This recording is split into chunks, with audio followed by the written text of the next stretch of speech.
Before I worked for Alabama DOT, I worked for an engineering firm, Lane Bishop York Delahaye in Birmingham. I was a project engineer and sat in on a number of meetings where we worked for an architect, and then the architect was the person that worked for the client.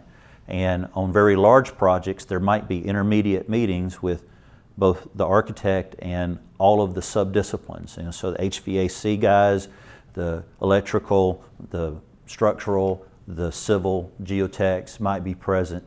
And in one such meeting, the design team met together ahead of time, and one key consultant was completely off schedule.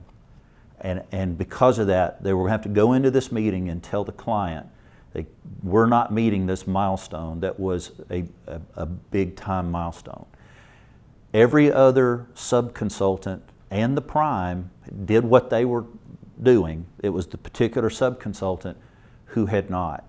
And there was raised voices and fist pounding and how could you, and it was really a very open discussion of impacts and feelings. But when that meeting was over and the whole team went then and met with the client, the project manager for the architect, for the prime, the prime consultant, when they talked about schedule, he stood up and said, "We are not meeting this schedule." He represented it as a failure of the team, one of which he took ownership of as well. Factually, it was not his fault, but factually, it was also his responsibility. That was his team. Did not single out anything, and that was a very telling moment, that was a moment that made a big difference. I saw leadership in action at a time when it cost that firm dearly, at least in that particular project, in credibility and maybe even in fee, to scratch that. I saw leadership in action at a time when certainly, if nothing else, it cost that architectural firm credibility with their client.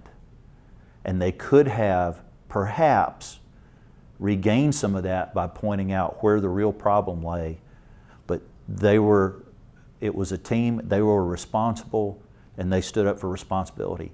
After that meeting was over, I promise you, there were some really hard meetings between that architect and that sub-client. Again, scratch that. When that meeting was over, I promise you there were some really hard discussions between the architect and his sub-consultant. Okay, but that was after.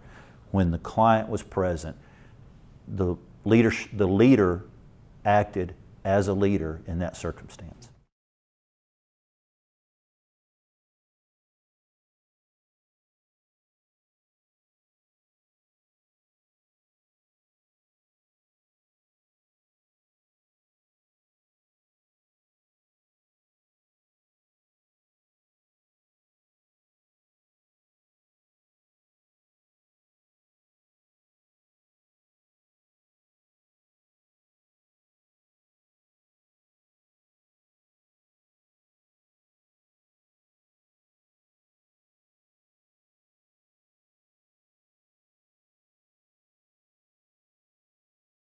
But the practice of leadership must change in response to the environment that you're in.